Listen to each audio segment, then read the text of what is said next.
ప్రస్తుతానికి మనల్ని రక్షించే దేవుడా, లేకపోతే మనతో పాటు ఆయన ఆరాధన చేసేటువంటి నరుడా? మనతో పాటు ఆరాధన చేసే నరుడా ఆయన?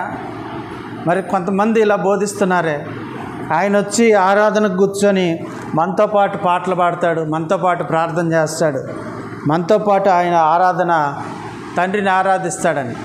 ఎంత లోపంలో ఉందంటే బైబిల్ని చదవటం, దాన్ని నేర్చుకోవడం అనేటువంటి విషయాన్ని వీళ్ళకి అర్థం కావట్లేదు. అవగాహన లోపము. రెండవది ఏంటంటే, ఇదిగో మా యొక్క ప్రత్యేకత ఒకటి ఉండాలి, అందువల్ల మేము దీనికోసమే ప్రయత్నం చేస్తామని వారు చెప్పుకుంటున్నారు. దానికోసమే వారు జీవిస్తున్నారు. అది చాలా తప్పు విధానం. బైబిల్ నేర్చుకోవాలి. ఆయన ప్రధాన యాజకత్వం ఉన్నది, నేటికి ప్రధాన యాజకత్వం ఉన్నది ఆయనకు.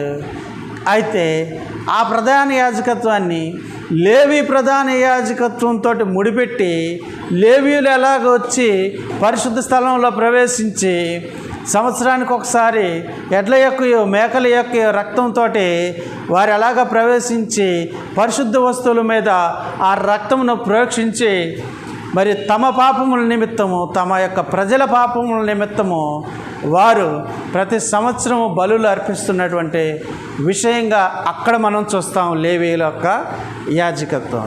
ఈయన అయితే మెల్కీసెదకు క్రమం చొప్పున వచ్చినటువంటి ప్రధాన యాజకుడై ఉండి, ఎడ్ల యొక్క మేకల యొక్క రక్తంతో కాక తన స్వరక్తముతోటి పరిశుద్ధ స్థలంలోకి ఒక్కసారే ప్రవేశించను. అది అయిపోయింది కంప్లీట్గా.